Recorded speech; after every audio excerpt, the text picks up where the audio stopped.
और ये मैसेज, ये बातचीत बहुत सारे सवाल पैदा करती है जिसके जवाब रिया चक्रवर्ती को देने होंगे।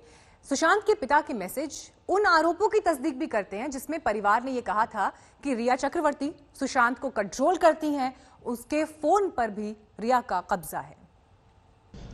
देखिए, सबसे बड़ी बात है, मैंने पहले भी बताया है कि जब एफआईआर हुआ है तो उनके हर एक बिंदु पर जांच किया जाए, जो भी आरोप लगाया गया। और मुझे लगता है कि ये आरोप बिल्कुल सही है। रिया चक्रवर्ती पर जो भी आरोप लगाया गया, रिया चक्रवर्ती से इसका संबंध रहा है पहले से, और वो फ्रॉड करने का काम किया। रिया चक्रवर्ती इसके अकाउंट के साथ धोखाधड़ी किया है, इसको कहीं न कहीं बरगलाने का काम किया है। तो ये तमाम आरोप है, बिल्कुल सही है। पैसा निकाला गया, ये तो अकाउंट से क्लियर है, वो सामने आया है, अकाउंट से क्लियर हुआ है, तभी जाकर के एफआईआर हुआ है। तो तमाम चीज हुए तो डॉक्यूमेंट्री प्रूफ है, देख लिया जाए, अकाउंट चेक कर लिया जाए और उससे सारा कुछ क्लियर हो जाएगा। तो इन सबको पता, अगर आपको पता था क्या सच में, अगर ऐसा है, अगर जिसको जो जो ये पता था, तो आपने उनकी फैमिली को क्यों नहीं बताया?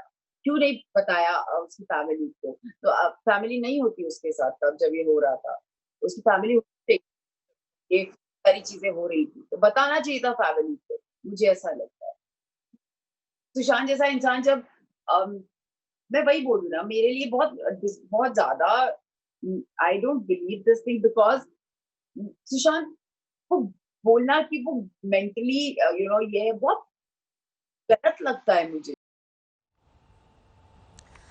सुशांत केस में आज दिल्ली से लेकर मुंबई तक बड़ी हलचल का दिन है। दिल्ली में रिया की अर्जी पर आज सुप्रीम कोर्ट में फिर सुनवाई होगी।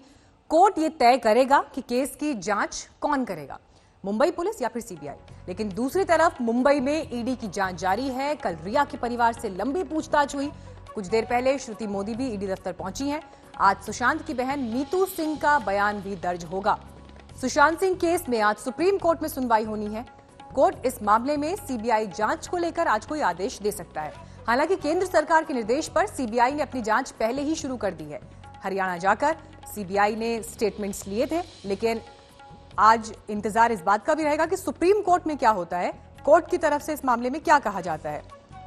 क्योंकि मुंबई पुलिस का यह कहना है कि सीबीआई जांच की सिफारिश करना गलत है। लेकिन इस बीच एक नई अर्जी रिया चक्रवर्ती की तरफ से भी कोर्ट में डाली गई है, जिसमें वो ये कह रही हैं कि उनके साथ उनका मीडिया ट्रायल किया जा रहा है।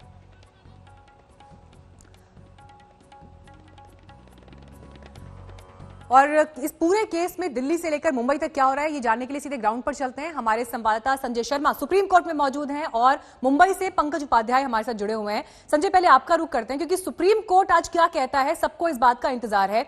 फैंस लगातार कह रहे हैं सच सामने आना चाहिए, सीबीआई केस हैंडल करे। मुंबई पुलिस की, महाराष्ट्र सरकार की अपनी दलीलें हैं, लेकिन सुप्रीम कोर्ट आज इस पूरे मामले को किस तरह से देखेगा, जानकारी दें। सुप्रीम कोर्ट में लगभग 4 पिटीशन तो दाखिल हो चुके हैं। एक रिया की तरफ से है, जिसके बाद बिहार सरकार की तरफ से पिटीशन आई है, बिहार पुलिस की तरफ से आई है, उधर के सिंह जी की तरफ से आई है, और साथ ही महाराष्ट्र सरकार ने भी इसमें यह कहा है। तो दोनों तरफ दो अलग अलग खेमे बट गए हैं। एक सीबीआई जांच का समर्थन कर रहा है और दूसरा सीबीआई जांच का विरोध कर रहा है।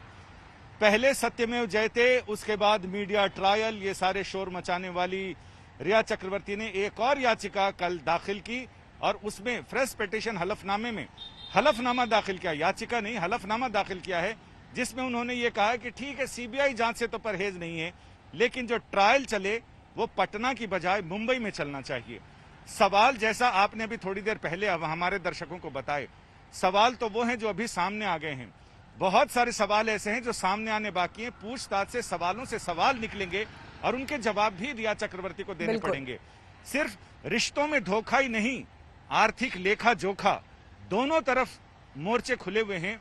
एक तो कि रिश्तों में धोखा, आर्थिक लेखा जोखा, यानी सुशांत के खाते से पैसे कहां गए, 15 करोड़ रुपए का मामला अलग, साथ में 2.5 करोड़ रुपए की एफडी कहां गई, वो 4.5 करोड़ रुपए की एफडी 2 करोड़ रुपए तक कैसे सिमट गई, बाकी 2.5 करोड़ रुपए किधर गए, जो छोटे मोटे लेखे जोखे हैं वो कहां गए, इन तमाम चीजों पर इनको जवाब ये बड़े सवाल हैं जो आप संजय उठा रहे हैं। सुप्रीम कोर्ट में जैसी कोई हलचल होगी आपके पास हम लौटेंगे। सीधे रुक करते हैं पंकज का। पंकज, आज भी ईडी से पूछताछ होनी है, लेकिन कल का जो दिन रहा, देखिए 15 करोड़ का ट्रांजैक्शन, पैसा यहां से वहां गया, क्या हुआ, इसे लेकर कोई कॉन्क्रीट बात सामने नहीं आई, कोई बड़ा सबूत या ऐसी कोई जानकारी कल नहीं मिली है। लेकिन आज का दिन क्या होने वाला है ईडी की पूछताछ में? देखिए, कल जो बातचीत हुई थी, करीब 9 घंटे से ऊपर बातचीत करी गई चक्रवर्ती परिवार से। उसके बाद जब हमने ईडी सोर्सेज से बात करी है तो उनका यह कहना है कि वो पूरी तरह से संतुष्ट नहीं है रिया ने जो जवाब दिए हैं। कई जवाबों पर वो इवेजिव नजर आई हैं।